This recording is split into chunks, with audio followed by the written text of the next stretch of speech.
Today is day 45. It also falls on the day of when um, we had our accident last year.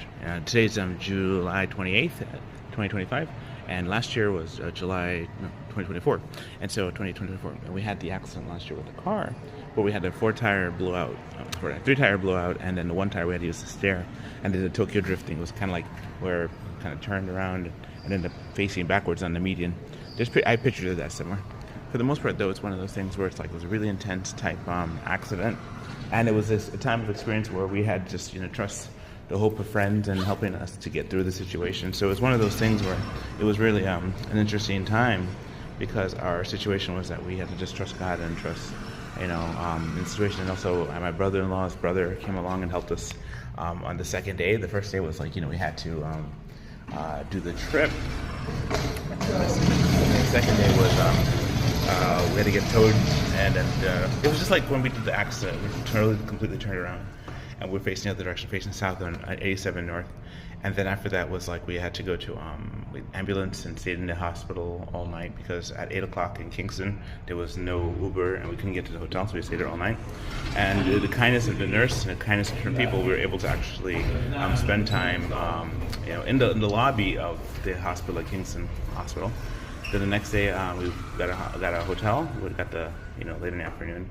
Made a plan with my brother-in-law and my nephew, and he was able to come pick us up and drive me to the car place. And that was very big. We had to go all over to find it, and we found it, and up a hill, down a hill, and it was really cool. But for the most part, that was one of those things where I thank God so much for that. It was really good. His name was Mark. Mark came along and helped me, my brother-in-law. And then after that was we got the car and I had to drive. I had to go to Albany and then get all the stuff out of the car and separate into two vehicles. And then after that we had to drive back down.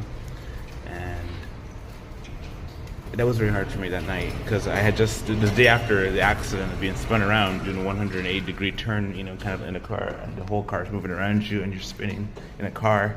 That is crazy. Hold on, I'll tell you more. And so pretty much my brother-in-law helping us, I was able to make the drive back down. I had to ask God for strength to get there. And when I got back home, it was one of those things where we got back to the hotel. I was able to, prepare. We took another extra day just so we could get rested up and then drive back down. That was crazy. That was a crazy time, and thank God we were able to make it through because that was something.